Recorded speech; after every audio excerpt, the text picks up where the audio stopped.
Mega is an improvised satire from the staff of a fictional megachurch. We are here, the Lord, we are here, and we're ready to podcast. Hiya, I'm Hallie Labont, and this is Mega, coming to you from Twin Hills Community Church, where every single week we give our mega church a tiny family feel. We introduce you to members of our church staff, our community. Ooh, I do believe it is a treat and it is a treasure. Well, per usual, I'm joined by my co-host. He's the youth pastor for our high school ministry called Climax. Please welcome Gray Haas, everybody. Hey, Hallie. Hey, Gray, how's it going with your Climax kids? I don't even care. Hallie, I'm in a bit of a personal crisis right now. In fact, I'm just I guess I feel like I've seen a ghost or something. You look like you've seen a ghost. You're pale. What's wrong? Well, Hallie, I guess for those who've been listening for a while, you know that I've had 2 really serious relationships in the past year. Yeah, you've mentioned him before. I've had Minga Kinderbottom. Oh, yeah. Minga eaten by a shark. That was a doozy. And also Becky DeBupo. Buca de Papo. And Hallie, it turns out that Manga is still alive.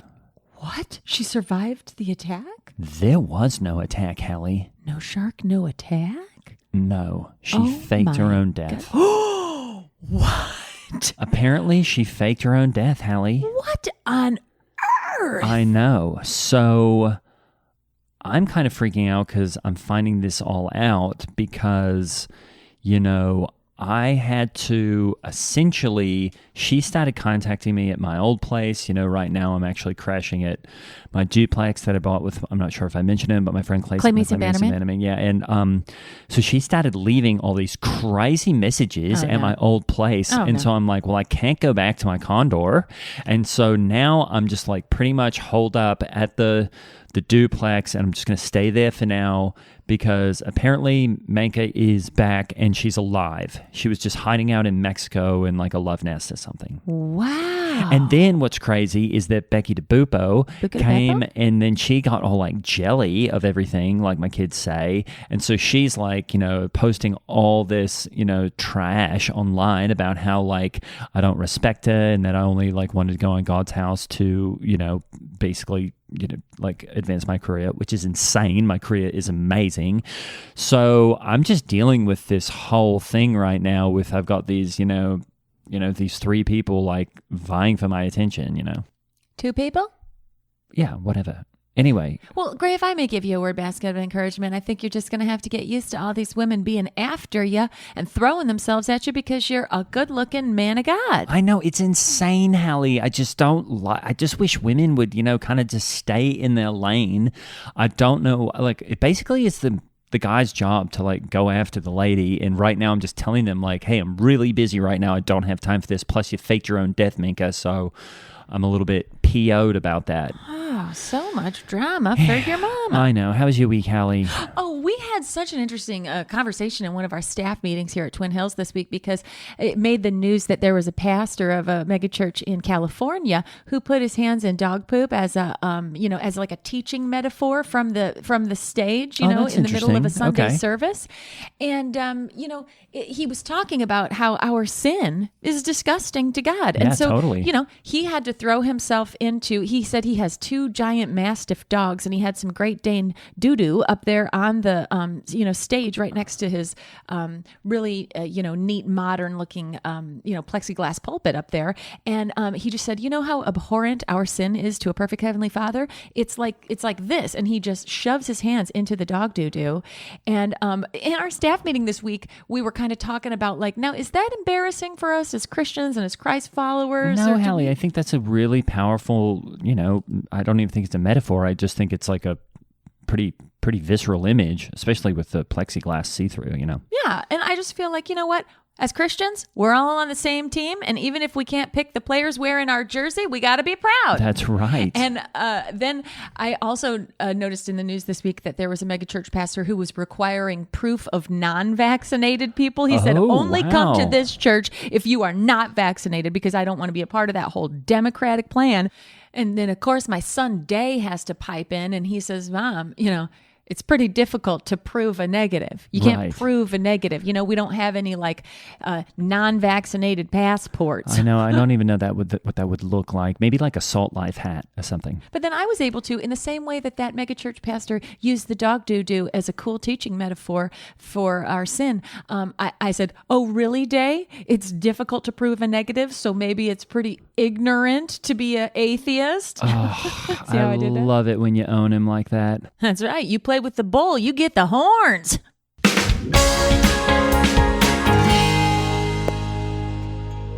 Hey folks, just a reminder, tickets for our Chicago show, August 8th, are going fast. The VIP tickets are sold out, but we still have some general admission, so check us out. It's going to be so much fun, so bring your face mask, bring your proof of vaccination or a negative COVID test, because hey, around Twin Hills, safety never takes a holiday. The link is in the show notes. We hope to see you there. See you in Chicago.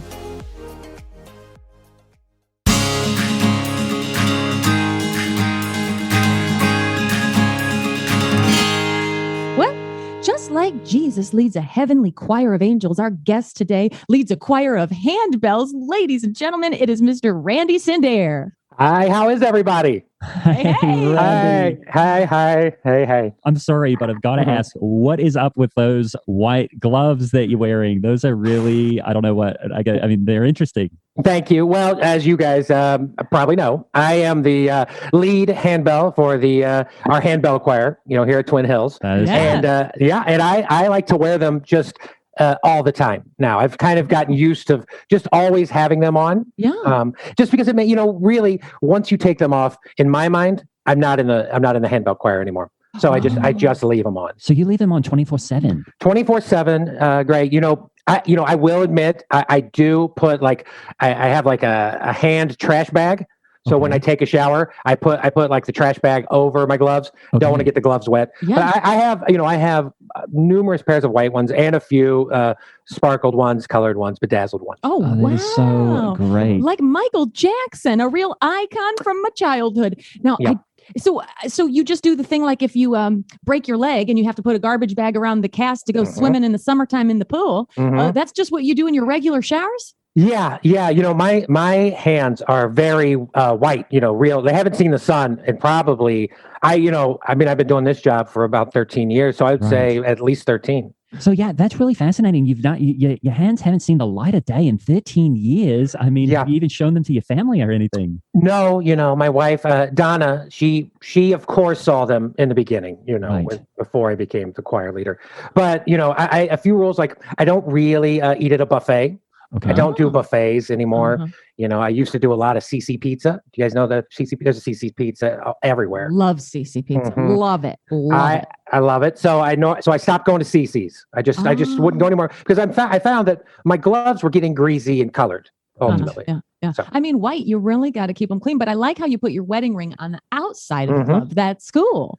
Well, I don't want anybody to get any different ideas. That's right. That's right. Although, you know what I've heard, and I think this is really twisted, is that sometimes gals, they look for a guy who has a wedding ring on because they're interested in fellas who aren't available emotionally. They're just interested in a physical relationship. So you really have to watch out for that. Well, I will keep my eyes open. I wasn't aware that was a thing.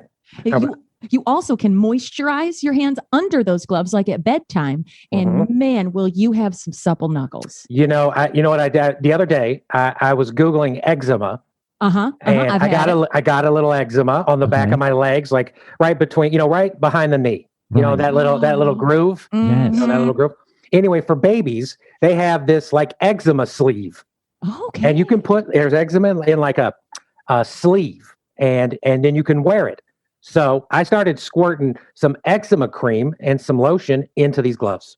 I've been doing it now for 2 or 3 weeks. Oh, you're gonna see a difference. I'm so glad you weren't just Googling eczema randomly. That's great. Yeah. Well, I wonder, how do you get rid of it? I was taking a bunch of salt baths, and then I called my well, not mine anymore, but my son's old pediatrician, because he knows a lot about it. And he said, stop taking salt baths. Oh, whoa. So, Randy, I mean, I just have to ask, what is it about bells specifically that really got you interested in all that? Because, you know, here at Twin Hills, I would say that that's a pretty traditional kind of thing. And I know there's been a lot of pushback initially about even having a handbell choir because... Yeah, it's been kind of controversial, huh? People don't think it's like a contemporary enough. Right. And sometimes, you know, people think, oh, do we have a handbell choir? Do we not? And then you guys show up again. And it seems like we do. So I just wanted to ask you, what is going on? Why bells? And why do you think this is so important? Well, you know, this is just a little history on bells, ultimately. Okay. You know, right. I can't wait. You know what the most famous bell is? It's the Liberty Bell. Liberty Bell. Liberty Bell is probably the most famous bell. And people go to Philadelphia to see this thing, right? And they travel from all over. It's got a crack in it, if you guys did not know that. Has a crack. I think lightning hit it or something. Oh, I'm wow. not sure. I believe. I think that's why. Same as Back to the Future, the clock. That's so cool. It's a lot like that clock tower, right? Cool. And I think if, you know, I'm not sure if you can go 88 and lightning hit it again, you can travel in time. Yeah. But maybe. But maybe. I don't know. Not to take too big of a detour here, Randy, but I was thinking about time travel recently, and I feel like there's a paradox because if in the future we've figured out time travel, wouldn't we be coming back to us right now saying, here's how you do it? Well, you're saying if individuals figured out time travel, right? So if like you yourself figured out time travel, you would come back and talk to you. Oh, well, are you thinking of it as like a full, like, takes a village kind of thing? I think when I think of time travel, I think only a select few people get to do it. Oh, really? Like a Stephen Hawking and stuff like that? Yeah, him, you know, Michael Jordan, you know, Bunny, Bezos. I mean, those millionaires like Bunny, Bezos, Jordan, Hawking, those guys probably get to time travel. And then they would come back and tell everybody, hey, I'm Michael Jordan from 2055. Got it. Well, I do have to say, just again, sorry for the tangent, but speaking of Jordan, I thought that when you did that Bulls song with the bells and you had the laser lights and it was like... The Alan Parsons Project. Yeah, how does that go again? Because I thought that was cool. It was their old introduction. It was the 90s introduction from all those championship Bulls. Now, I know I should like the Pacers. I understand I should be a Pacers fan. They're a hometown team. That's right. But that's not my NBA team. My NBA team is the Chicago Bulls. Chicago Bulls. Still to this day? Still to this day. Jordan, Pippen, Rodman, those guys, they just won me over. And I just kind of stuck with them. Well, I can see your inspiration. So the first time I saw you do handbells in the main auditorium here at Twin Hills, you brought down all the lights, you fogged the room. You had, I mean, how long was that table of bells? How many handbellers did you have up there? Well, that time we had 23 for Michael Jordan's number. That's why we had 23. Now, thank you for noticing too, because nobody has ever asked me that, but we did have 23. That was a lot of handbellers. Well, you know, they go different numbers. You know, your ensemble, we call it an ensemble too. You know, your ensemble can have as many as 4 to as many as, 100, really, if you have that many bells. Fantastic. Okay. And I really do love how you all, you really move up there where you're moving from one bell to another. Sometimes someone's, I guess you would call it sets a screen and the other one runs for a bell. And it just seems like you have plays that you're running even as you're playing the bells. Well, that is true. Unfortunately, we have had less and less people auditioning for our bell program over the years. I know, in like 2006, 7, 8, when we started, I mean, I think I had to turn away 15 people or so. I said, you're not going to be a handbell choir person. And I'd have a face-to-face with them. I would talk to them about it. Oh, that's good. That's good. And be like, keep working at it. We're going to have another audition a year. Now we're having a harder time getting people to come in. And why do you think we have to be a little more creative. We have to be a little more creative. Why do you think that is? Well, Greg, there is a little bit of a, I guess people just think it's dumb, ultimately. Or they think handbells are, what they'd rather do? They'd rather get on their Spotify. They'd rather get on, everything's so electronical now, technology has kind of taken over. And my thing is, it's the art of the live show. Yep. Support the live show can't be stopped. It's powerful. Yep. There's a connection. Now, I do want to circle back because you said you were inspired by the Liberty Bell. And that is, that's one of my favorite American bells too, because it just reminds me of religious liberty. Because in Australia, we don't have the Liberty Bell, but we have something called Pappy Mulroon's Bell of Freedom. And basically what that is anytime someone rings that bell, they're really showing us that, I'm a Christian. It's basically just a bell people ring to show that they're Christians. Cool. It's on a giant tower in the middle of Sydney. So it's pretty awesome. I would love to go over and see that bell. Yeah. Oh, right. I would love. It's so inspiring. But the Liberty Bell really is what gave you a start. Well, that started it. I'm like, it's probably it's in our top 5, I bet, of monuments. Right. I like Rushmore, Disney World. You know, there's probably the Statue of Liberty. Right. You Solid. know, the Alamo and the Liberty Yes. Bell. That's Yes. probably our 5 of monuments. Awesome. Have you ever been to Geronimo's Cave? I have not. And where is that in Texas? It's gotta be. It sounds like it would be. That would be my guess. So the Liberty Bell was your inspiration. Yeah. So I started there and I said, of these monuments, how can I be a part of American history? Yes. Liberty Bell is the one. And then, when I was I started playing when I was like 11, and then Oh, really? the love just it grabbed a hold of me, and then I just never gave it up. And that's what I've been doing, for numerous years now. And I feel like there's a Christian metaphor in there that the Liberty Bell is cracked because, we all sin and fall short of the glory of God. I guess we all got a crack in our bell. And I'm so glad you mentioned Rushmore too, because I think it's iconic and it's really important. And my son, Day, he gets these progressive ideas at public school, but he was telling me, Mom, we got these white men, slave owners up there in a statue. And I said, bite your tongue. These are good guys. Thomas Jefferson might have owned slaves, but guess what? It was the same as like having a Costco membership today. It was just the sign of the times, and he was a Christian. You know what I mean? Right. Well, yeah, that's true. That is so true. Now, all I was going to say, if these Mount Rushmores were so easy to make, and if there were better people, we would just make them in every state. That's my feeling. Wow. Yeah. And what we forget is Thomas Jefferson invented the dumbwaiter, and like that, I feel like that erases a lot of sins. Oh, it's got to. Yeah. So do you think now there's something a bit controversial, and I know I hate to bring up a sore subject, but this recent performance that you called, or I guess it was billed as Hell's Bells, what was kind of going on there? Because I feel like, people were thinking, well, I didn't really realize bells could be quite so scary.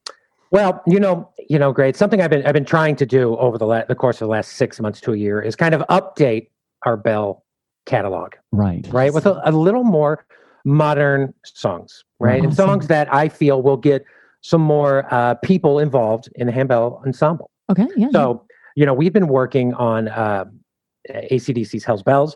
We also attempted Thunderstruck. We also right now we're currently doing Ray Parker Jr.'s Ghostbusters. And Really?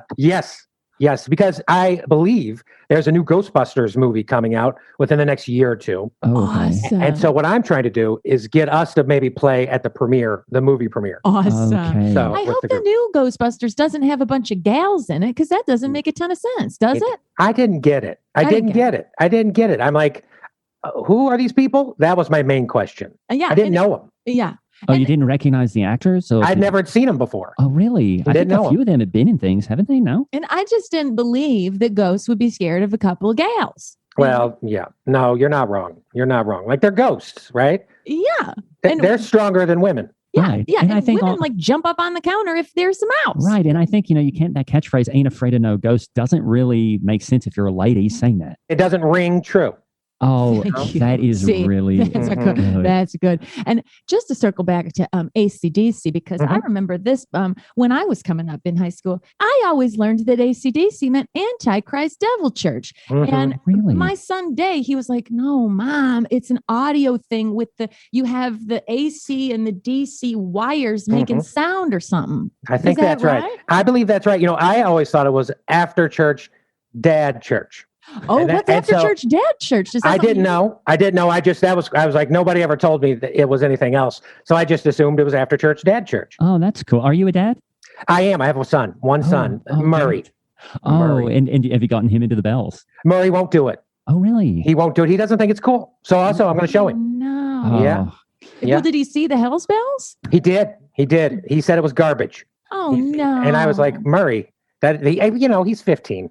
This is what I chalk it Yeah, up. well, 15's a garbage age if you really Yeah. think about it. Like Thank you. they've got a lot of learning to do. Now, do you feel like being a father of an only child son, do you feel like that makes you relate to God at all? Because God was a dad of a single son. Yeah, having one, a lot of people saying having more than one is hard. I say having one is hard, is the Oh, is it? hardest. Oh, really? Because you can mess this one up and you don't have a second one. Oh. Like when you're grilling burgers Uh-huh. and you have like 2 or 3 burgers on the grill and you mess one up and you're like, it's okay, I got 2 more. I don't have anything to worry about. Yeah. Well, right now, my father grill, I got 1 kid grilling, right? Oh, and I feel like I flipped it too early and now some of it's stuck to the grill. And then I feel like I left this side on too long and now it's burnt. Oh no. Okay. And so it's a mess. I'm just kind of trying to follow the metaphor. So what was it that when you say flip too early, was that just, what did that actually look like in your life? Was it? Well, I tried to get him in bells when he was like 4. Oh, I see. I was like, that was, I was watching at that time something about Earl Woods and how he did his son, Tigray Woods. Okay. And El Tigre. And I was like, what a fun idea. I'm going to do that with my son in bells. Oh, so you wanted him to be sort of the Tiger Woods of bells. Of bells.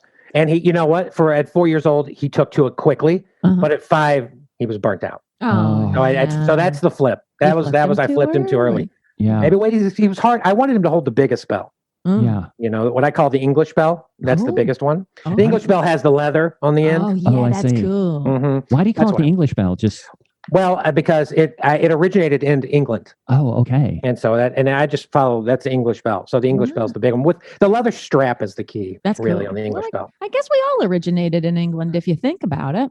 Huh. Yeah. You're right. Yeah, That's true. And then we dumped all their tea and they've been upset about it ever since. Well, thank God for that guy who was riding the horse. That's right. You know and what? told us. He had a bell. He was saying the British are coming and he was ringing a bell. Mr. Revere, one of the Mount Rushmore of bell ringers. Oh, that's right. awesome. That's right. He rung a bell to say British were coming. That is awesome. Now, I do have to ask another bit of wardrobe. Not tell me if this is too personal of a question, but I've noticed when my husband Lance Labat and I we went skeet shooting, and you got to wear these cool hunter shirts that have a pad on the shoulder so the gun kicks back and doesn't hurt too much.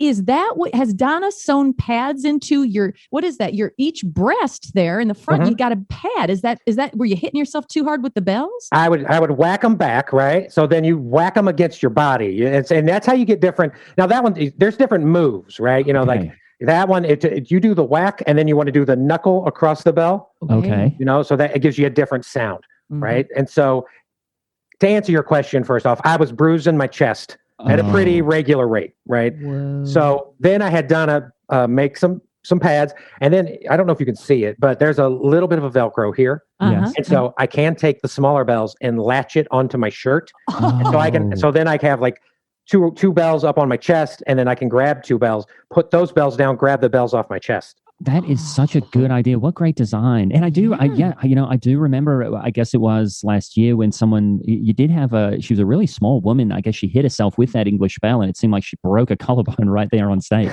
Yes. Yeah. No, she did. She did. You're right. That lady was named Peggy Christ. Okay. And Peggy, God rest her soul, hasn't been back. Oh, she Snapped her passed. collarbone. She passed. Oh no! Did she get like a staph infection from the broken clavicle? Yes. And she went, and she never came out of the hospital. And she never came out. Yes. It broke it, staph infection, and it was over. So we do one of our bells, our smaller bells, we call the Peggy. Oh, well, that's a what a nice It's tribute. very thoughtful. Now, is placing the bell hard against your chest the only way to stop the sound, or can you how do you do it? Yeah, no, it depends the kind of sound you want, right? If when you hit your chest, when you hit it quickly, it'll get you like a thump, like a real a thump. You can also lightly tap it, and it rings longer. It's just kind of how you want to manipulate, I would say, the bell. You can do there's numerous moves to it, and some are my own that I've created, and some are ones that are universally known. It just seems like this is, and I wish more people would really get into bells, because when they hear you talk about these bells, you can hear the passion. And I've just got to imagine you must have had such a wholesome traditional upbringing to even have these bells in your life. I mean, what was your childhood like? Were you just always a Christian and just always having this stuff, or was there anything that we should know? Well, my mother was pretty regular at church here, and I started going with her many years ago. And my father, who didn't have to work, my father always had to work on Sundays from like 10 to 12 in the morning. Oh no! So convenient. What did he do? He worked at a restaurant.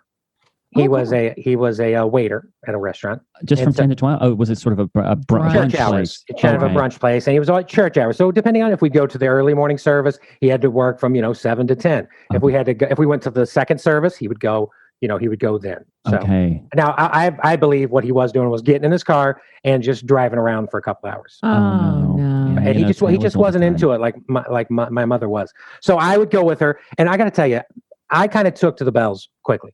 quick.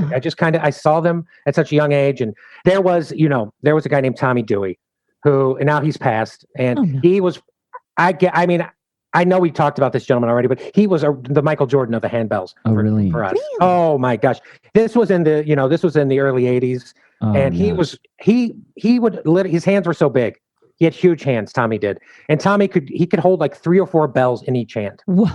Yeah, fantastic. It was like an octopus. Wow. And so, did you? I guess you would imagine that he is kind of like a father figure to you, because really, if you got your dad out and driving around saying he's working at a brunch place but not really going to church, you've got this awesome guy, Tommy. And I keep telling my kids in Climax Alley, this is the kind of figure I am to these kids, because a lot of them have deadbeat dads, kind of like he did. Well, a lot of boys probably had posters in their room of like girls or sports figures or whoever. I had. I'd make my mother take photos of Tommy, and I would put those up with all the bells, and they would just line my wall. Whatever happened to Tommy Dewey?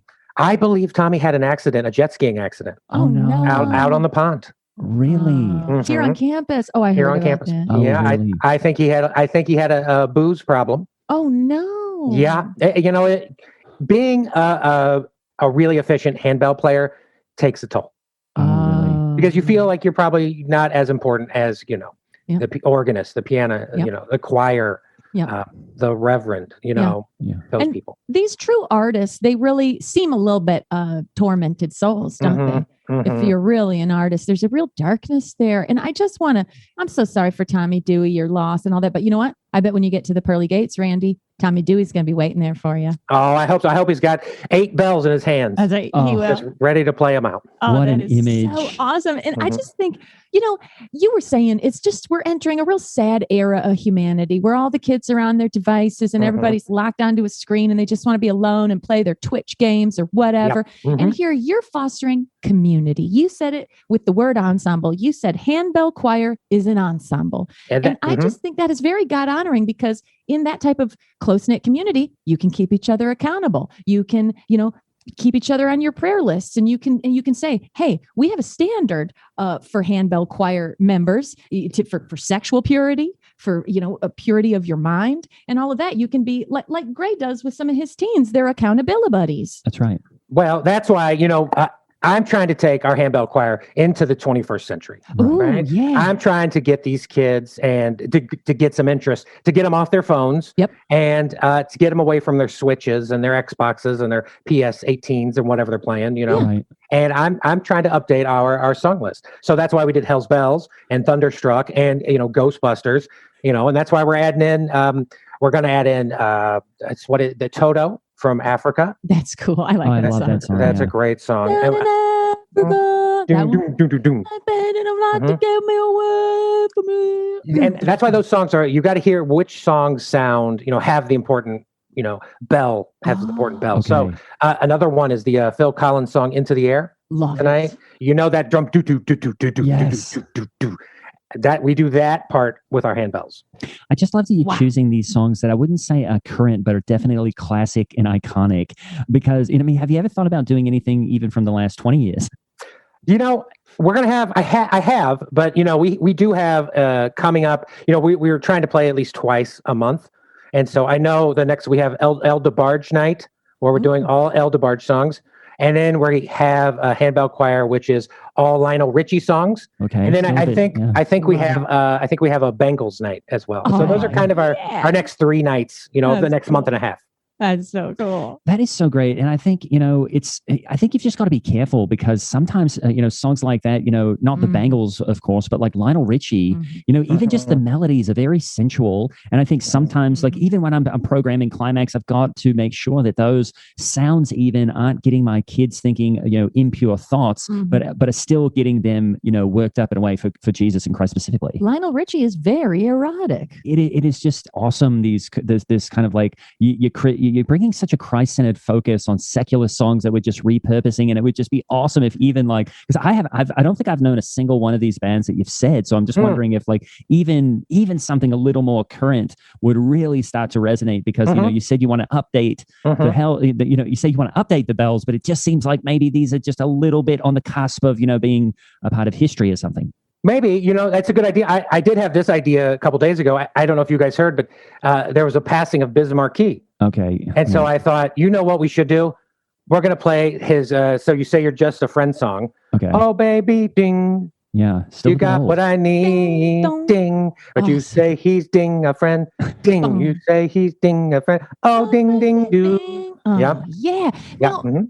so you know what though? You might be onto something, you two, because say he gets a real contemporary person like the Stallion gal, Mhm, who's singing about mhm. her body parts and causing people to lust in the flesh and stuff.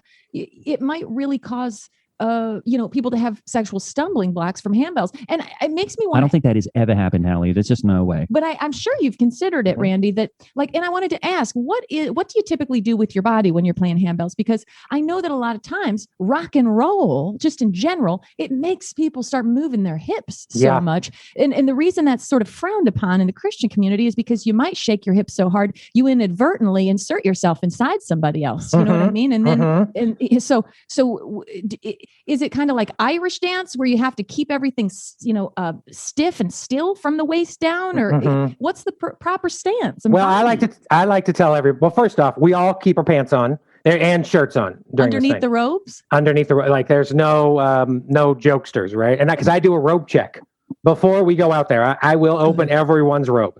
Okay, I would good. individually, and I will just do it. And I told them at the beginning of the year, I'm going to always do a robe check because good. in 2014 we were in Columbia, Missouri. Okay. At there was the Midwest Convention is held in Columbia, Missouri, handbell amazing. convention, Awesome. and I had a little jokester there who came out with underwear on, and he had an elephant's trunk in the middle of his underwear. What? Yeah, and he pulled off his robe. Oh no! Mhm. And then I was like, so I'm robe checking from then on Yeah. out. I'm robe checking. You got to. And if I may compliment you, I think it's cool that you got those psychedelic looking robes to make you look cooler, not boring, not churchy. I'll tell you where I got that idea. I was a pretty big wrestling fan. Oh, is that right? And I tell you, I noticed all these wrestlers, a lot of them, and I'm talking the great ones, like the Ric Flairs of the Right. world, come out in these just wonderful robes, right? These beautiful robes that say like flowers and say nature boy, and I was like, why aren't we doing this? Why aren't we using these robes? It's just amazing. cool. And wrestling, another thing, I would just love it if you could even if it's just a wrestler from nowadays, like someone recent, because, I think Ric Flair's dead, right? No?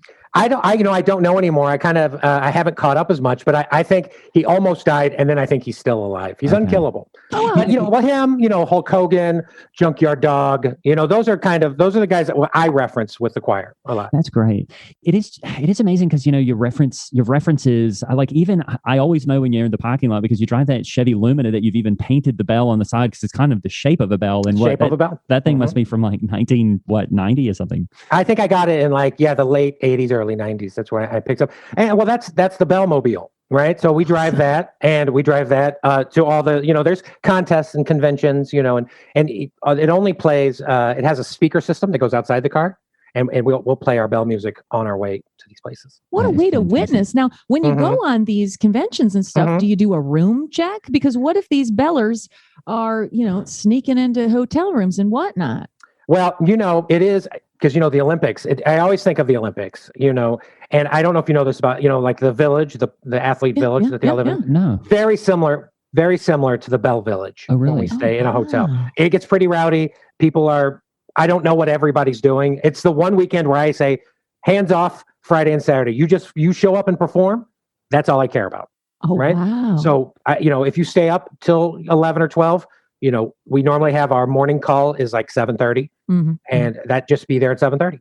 And if you're doing a robe check anyway, you'd be able to tell if there had been any, messing around the night before. You'd probably smell it.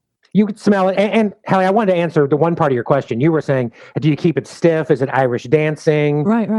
I like to tell everybody, keep it loose as a goose, right? really? Wow. Keep it loose as a goose. And, if you're having fun, they're having fun, That's right? awesome. And so that will encourage everybody to get it, don't jerk around and throw your whole body everywhere, but, smile, eyes, ears, body. Yeah. so awesome. And it's been really nice getting to know how you've just updated bells. At least you've updated them from, at least up to within about 30 years. And I think that's just so cool. Do you have anything that you're working on that's coming up that you're really excited about? Yes, this Sunday night, we're doing a Duran Duran night. And, I'll tell you right now, we're going to probably close with Hungry Like a Wolf. Oh, that's a great one. So I think it's going to be a Duran Duran night, and we're going to do it Sunday and Monday. count me in. I'll bring some of my kids, see if I can get them to come audition for you. Thank you. And who did you say the band was? Duran Duran. Never heard of them.